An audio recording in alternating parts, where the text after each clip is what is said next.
Bueno, ya estamos más o menos los que estábamos.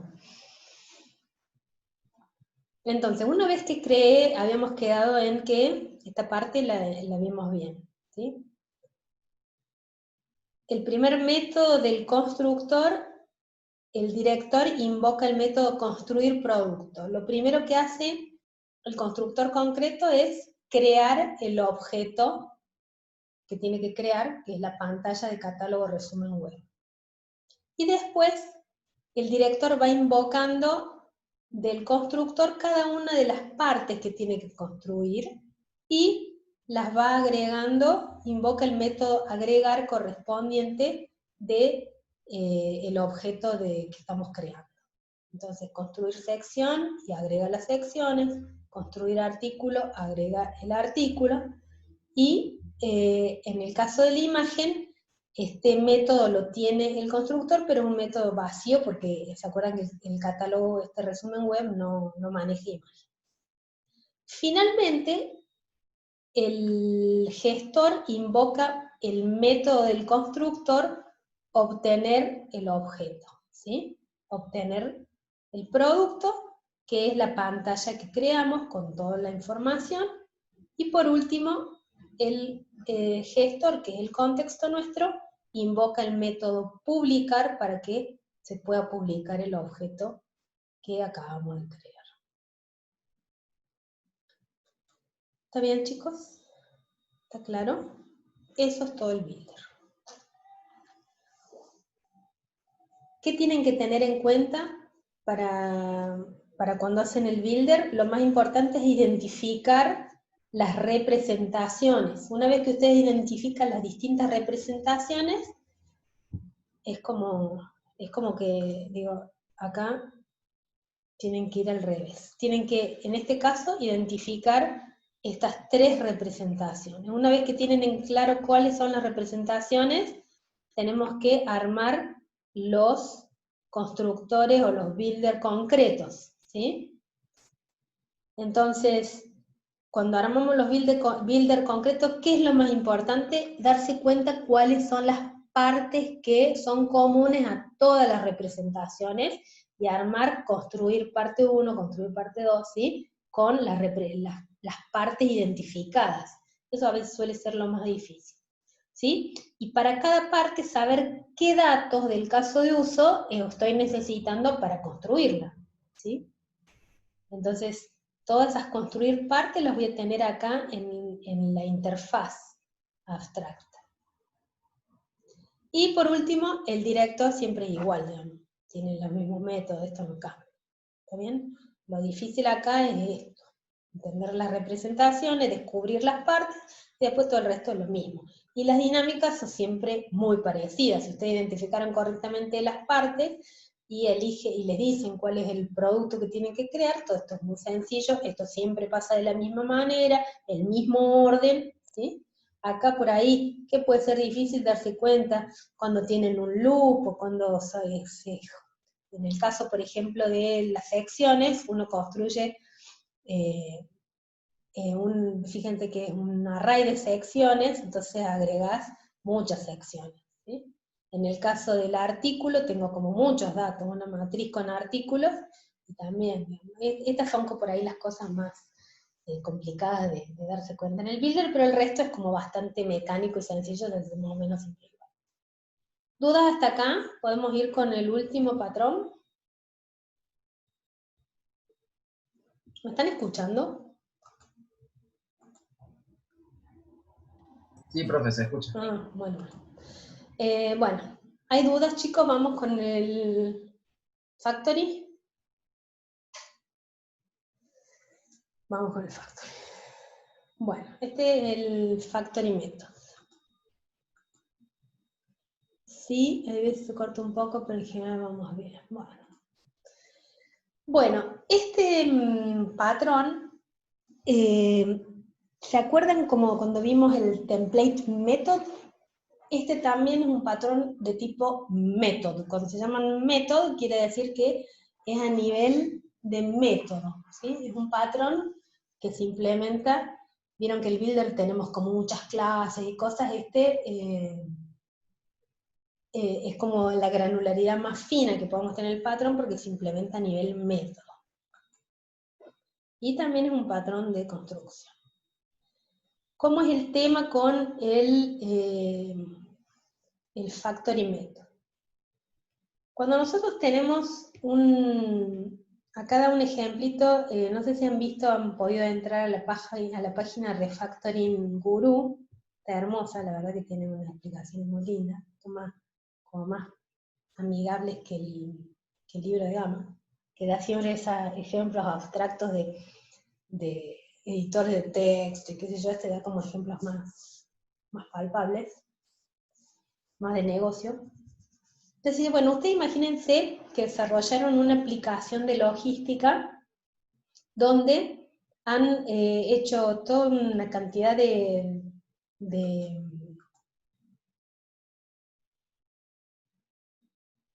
está, fíjense, al final de la PPT, en el último slide de esta misma PPT, está la bibliografía y figura esa página, porque estos dibujitos, por ejemplo, son de la página. Refactoring Guru, ¿sí? Ahí lo tienen en la última slide. Judy publicó la bibliografía, es parte de la bibliografía que tomamos nosotros, además de Gama y de otros libros. Bueno, entonces decíamos que ustedes desarrollan una aplicación de logística donde tienen toda una cantidad de código asociado a todas las transacciones que pueden hacer en logística, y ustedes inicialmente la desarrollaron en logística de tierra, digamos, pensando en que la logística era realizada por un camión, ¿sí? Sin embargo, pasó que crecieron y vienen y les piden que quieren usar, como está buena la aplicación, la quieren extender y hacer la logística para navíos, digamos, para hacer distribución por mar, ¿sí? Con lo cual, el camión ya es como una particularidad, digamos, y tengo que abstraer un poco, y la idea es que dejo de usar únicamente el camión para empezar a usar barcos para hacer la logística de distribución, ¿sí? Entonces, empiezo a pensar, digamos, que hay parte de mi red logística que va a trabajar con caminos y usa el camión como transporte, pero hay toda otra parte de mi aplicación que puede usar logística marítima y usar en lugar de camiones, usar barcos, ¿está bien? Entonces, se dan cuenta que yo tengo que, para poder hacer uso, antes de mi aplicación se comunicaba directamente con los camiones, digamos, pero ahora que tengo una variedad, tengo que pensar en algo intermedio que me permita abstraer el medio de transporte, es más, el medio de transporte y la forma en que se transporta, en una clase intermedia de tipo transporte, para poder vincularme no solo con camiones, sino también con botes, y en el futuro por ahí con aviones y otras. ¿Se dan cuenta? Ese sería el problema que intenta resolver el factoring method. ¿Cómo hacemos para desacoplar la creación de los objetos que yo necesito como parte, digamos, de la implementación de la logística en este ejemplito, cuando necesito que sean variables, digamos? Finalmente, el objetivo es distribuir mercadería, pero esto lo hace de una forma, esto lo hace de otra. Podría tener más que hagan de otra manera. Entonces, ¿qué es lo que pienso? Es decir, bueno, tengo una estructura de logística que, por un lado, maneja logística de caminos, y por el otro lado, logística marítima. Y si yo hago crear un tipo de transporte acá me tendría que devolver un camión, y acá me tendría que devolver un bote. ¿Está bien? Entonces decimos que nosotros, esta clase intermedia que proponemos, es, bueno, creemos una interfaz que le llamamos genéricamente transporte, que me permite implementar, todas tienen como objetivo hacer entrega de mercadería, ¿no es cierto? Pero yo puedo tener N distintos medios de transporte que me distribuyan, ¿sí? Puedo crear un camión, o puedo crear un bote, distribuye la mercadería en container y este por tierra en cajas. ¿Sí? Entonces, ¿qué propone el patrón? Decir, bueno, yo tengo una relación entre un producto, que antes era un producto concreto, ahora abstraigo, digamos, ese producto en una interfaz que me permite tener distintos productos concretos, ¿sí? Y lo vinculo con una interfaz que le voy a llamar iCreador. Esta interfaz es una clase nueva que yo invento, que va a tener el método de fabricación, ¿sí? Y que me permite implementar creadores concretos para crear estos productos concretos a través de este método de fabricación. ¿Sí? Esta es la misma implementación, pero con herencia. Los dos se pueden implementar tanto con herencia como con realización, ¿sí? Como en todos los otros casos que venimos viendo. ¿Sí? Entonces la estructura es, yo tengo un producto que genérico o abstracto que me permite tener distintos productos concretos, y lo que voy a agregar es una estructura que le llamo creador, que va a tener creadores concretos que me permiten hacer esa diversificación en distintos productos concretos que tienen como un objetivo común, ¿sí? Fíjense el ejemplo que nosotros vamos a ver. En la venta digital, ¿se acuerdan que nosotros teníamos 4 tipos de artículos? ¿Se acuerdan cuáles eran los 4 tipos de artículos que manejaban en la venta digital?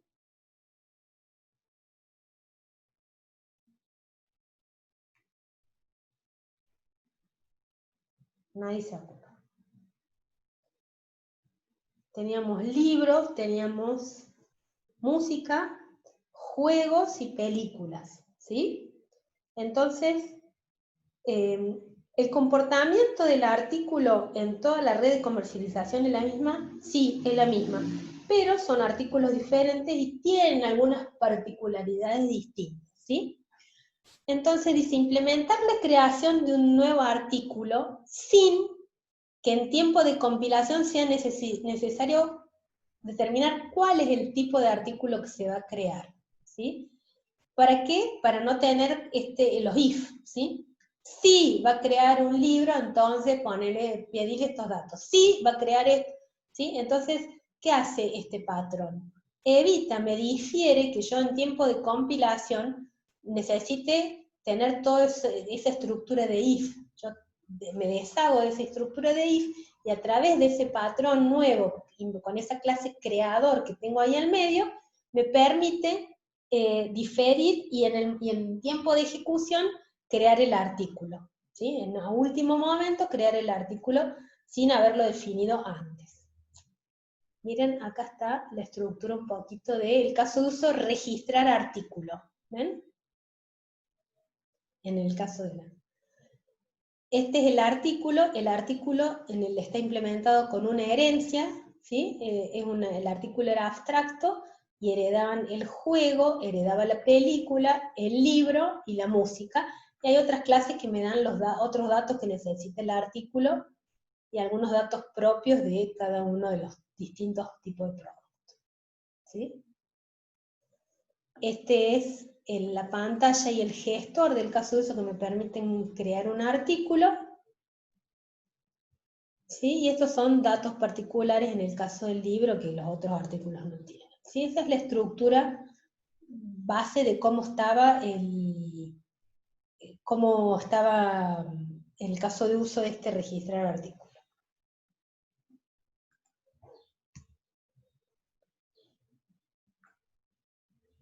Fíjense. ¿Puedo una pregunta Sí. entonces? Sí. O sea que el patrón factory method sería para crear una abstracción que nos permita facilitar la creación de clase concreta, ¿puede ser? O la Sí. definición de una... ¿sí?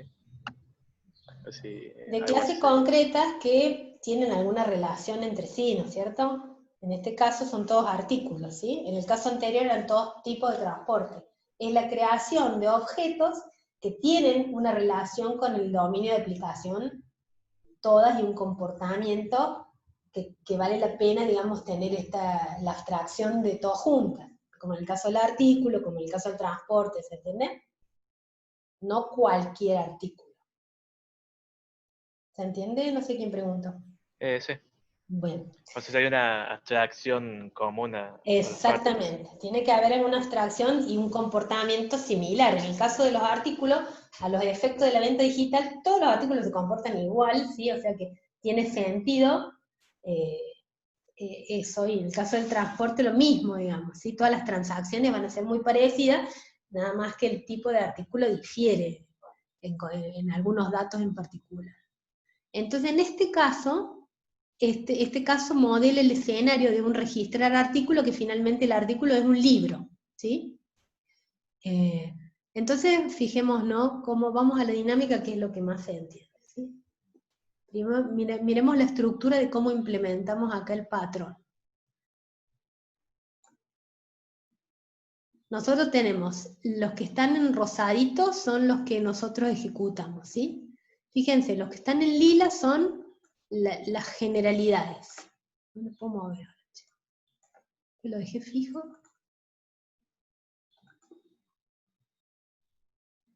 Bueno.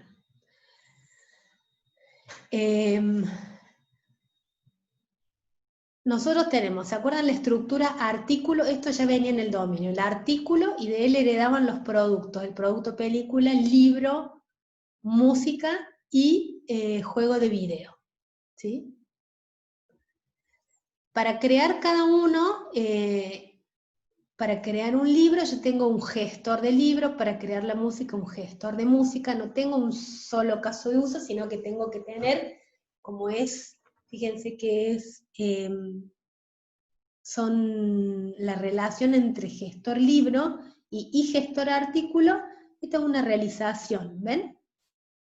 Tengo una interfaz que se llama gestor artículo, y para la creación de cada objeto tengo este sería el creador concreto, ¿sí? ¿Qué método tiene? El método de factoría crear artículo, ¿sí? Es el mismo nombre porque es el método polimórfico, nada más que en este caso, este siempre me va a devolver libros, y el código acá tiene todos los datos comunes más los datos que yo necesite para crear un libro, ¿sí? Este tiene todos los datos comunes más los datos que necesite para crear la música, ¿está bien? La pantalla de administración de artículo es la pantalla en la que yo entro cuando necesito crear un artículo. Veamos la dinámica, cómo funciona esto. La pantalla, el responsable de comercialización, en una pantalla genérica de administrar artículo, usa la opción registrar libro, ¿sí? Este mensaje dice, es el que instancia en tiempo de ejecución la pantalla concreta y el gestor concreto. ¿Vieron que yo acá tengo todos los gestores que necesito, los 4 gestores, y todas las pantallas que necesite? Pero cuando yo entro al artículo no lo sé todavía. En tiempo de ejecución es que voy a ir a la pantalla de acuerdo a la opción que seleccione el usuario. Entonces, acá selecciona registrar libro. Entonces, voy al gestor registrar libro. Acá no pone, pero están todos los métodos necesarios de la interacción entre el gestor y la pantalla, donde el usuario le va diciendo todos los datos del libro, entre el nombre, un montón de métodos de análisis de acá que quedan igual, y lo único que cambia es en el momento de la creación del libro, ¿sí? Y finalmente, este gestor libro tiene el método de factoría crear artículo, que acá fíjense que no dice crear libro, dice crear artículo, porque es el método polimórfico que usan todos los gestores que realicen la interfaz de creación que tienen el método de factoría, ¿sí? Esto que me permite es que el gestor libro tenga crear artículo con todos los datos y pueda manejarse como es un gestor propio únicamente para los libros, me permita crear un objeto, acá dice libro, está medio pesado, no se ve, pero lo que finalmente crea el new se lo hace a un libro, ¿está bien? Esto me permitió a mí, digamos, esta estructura me permite a mí que el tener desacoplada toda la creación del artículo y poder en tiempo de ejecución elegir el artículo que voy a crear. Y si yo necesito crear más artículos ahora, nuevos artículos, que no sean esos 4 que ya tenía prefijados, yo no tengo que tocar nada de lo que ya existía en mi código, sino simplemente agregar un gestor nuevo, con un método de factoría nuevo, que describa todos los datos que yo necesito para la creación de ese nuevo objeto que tengo que crear. ¿Está bien? Y ahí respeto el principio abierto-cerrado, donde dice abierto para la extensión, cerrado para la modificación, pues yo no tengo que tocar nada del código viejo. Simplemente agrego un gestor nuevo, agrego que me permita crear un nuevo producto.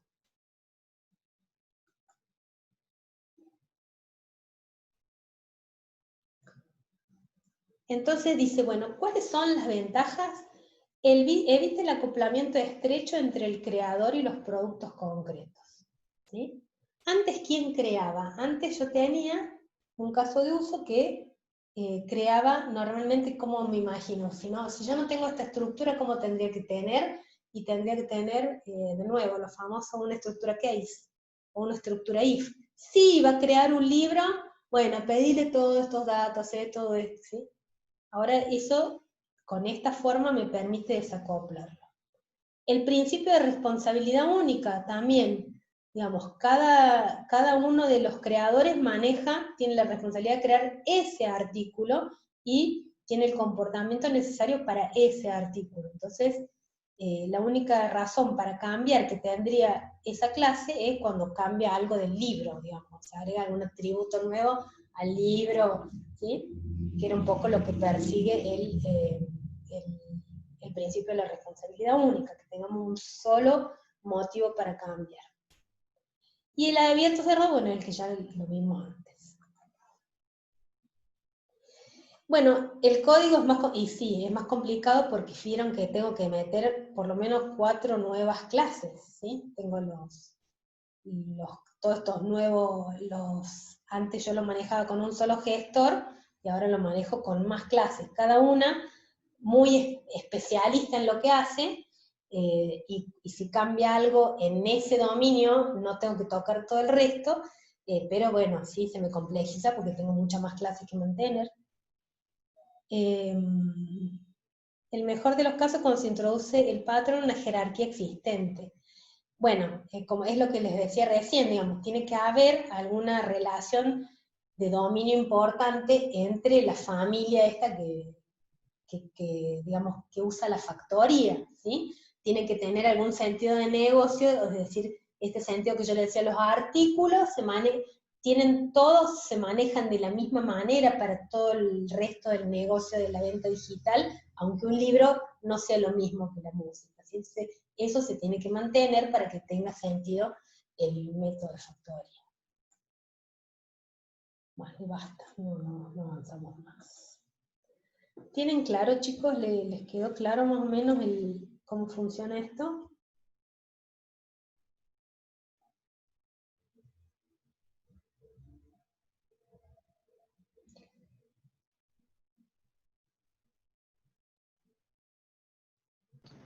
No me queda claro cuál sería el constructor y cuál es el producto, digamos. El producto, en el ejemplo que nosotros dimos recién, el producto concreto es el libro o la música o la película o el juego. Ese sería el producto que yo creo, ¿sí? Producto concreto. El producto abstracto sería lo que le llamamos artículo en la venta digital, ¿sí? El creador y el creador concreto, el creador es una interfaz que le llamamos nosotros en el ejemplo, no me acuerdo cómo se llamamos, esta, y gestor artículo. Y cada uno de los creadores concretos es el gestor libro, gestor música. ¿Quién es el creador? El que tiene el método de factoría, ¿sí? A ese le llamamos creador. Y estos serían los cuatro creadores concretos. El método de factoría sería el crear artículo, ¿sí? Este es el método de factoría, crear artículo, y en cada uno, esto sería cada uno de los creadores concretos que tienen el método de factoría. Este método de factoría, crear artículo, para esta clase concreta, crea un libro, ¿sí? Pero el método se tiene que llamar crear artículo porque es polimórfico, ¿no es cierto? Tiene que llamar igual que como está declarado en la interfaz. Y si yo tengo que crear un nuevo tipo de artículo, y acá voy a hacer un nuevo creador concreto que se llame crear, no sé qué, qué sé yo, crear póster, ¿sí? Y este me va a ayudar a crear los pósters.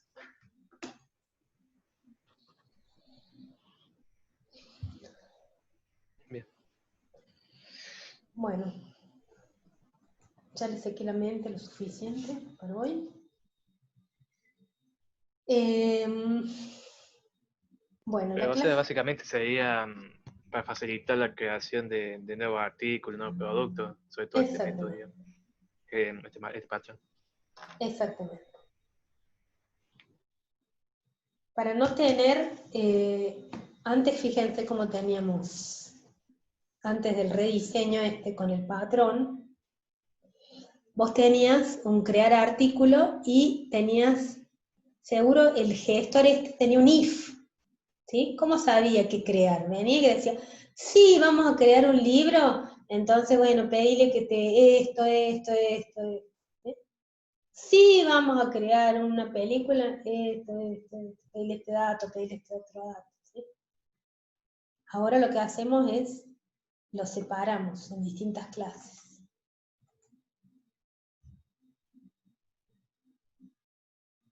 No tenemos ganas de ver un par de patrones más, y tenemos exactamente 10 minutos para que termine la clase. En 10 minutos no vamos a ver un par de patrones más, chicos.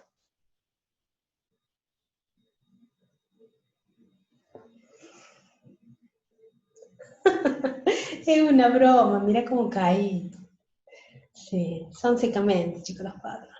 Pero ¿saben qué? En clase, cuando uno está con el pizarrón y yo te puedo escribir los métodos y hacerte un dibujito, es un poco más fácil. Acá, lo que no está puesto en la PPT, que están lindas y todo la PPT, pero a veces no alcanza. A veces me gustaría poder hacerles escribir los métodos en el pizarrón, y bueno, todo eso que nos falta, que la virtualidad por ahí es como muy complicada. Nunca pensé que iba a decir esto, pero no saben cómo extraño los fibrones y los pizarrones. Y que ustedes pregunten y ver las caras, están muy perdidos, ¿no? Esas cosas, la verdad que uno ahora se da cuenta de que no tiene precio. ¿Se puede aprender de otra forma? Y sí, se puede, pero es mucho más complicado. O sea, necesitamos una cantidad de requisitos que tenemos que tener, como por ejemplo tener un internet decente, que no tenemos. También es un requisito que nos haría falta. Bueno, chicos, lo que vamos a hacer es, la clase que viene nos quedan 2 patrones más. Vamos a ver el adapter, que es un patrón, los 2 patrones de estructura que no hemos visto todavía, el adapter y el composite. Y hay un tema que vamos a tener que ver el teórico práctico un jueves, porque no nos alcanzan las clases, lamentablemente, vamos a tener dos feriados, porque el 12 de octubre también es feriado. Así que vamos a ver, le vamos a pedir a las chicas que, para no quedarnos sin un práctico menos, vamos a hacer el práctico a la siesta, y a la noche les voy a dar el teórico de evolución de software, que es la unidad 5, ¿sí? Que no es fácil, sencillo, pero bueno, sí. Tenemos que ver. Bueno, practiquen todo lo que puedan, y bueno, ¿podría repetir lo que dijo la primera parte? Ah, lo de la presencia. Sí, sí, cómo no, corazón. Le subí yo anoche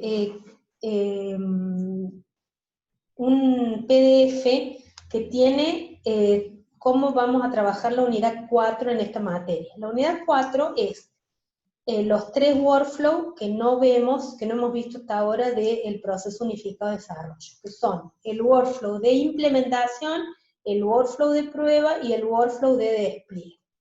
¿Por qué no los vemos? Porque no tienen práctico asociado. Son todos workflows. Antes veíamos el de prueba y hacíamos práctico, pero se lo pasamos a ingeniería de software, ese workflow, porque no tenemos tiempo, digamos nosotros.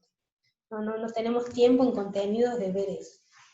Entonces, lo que hacemos en esta materia, como es parte del contenido que sí o sí tenemos que ver en la materia, hacemos una clase al revés.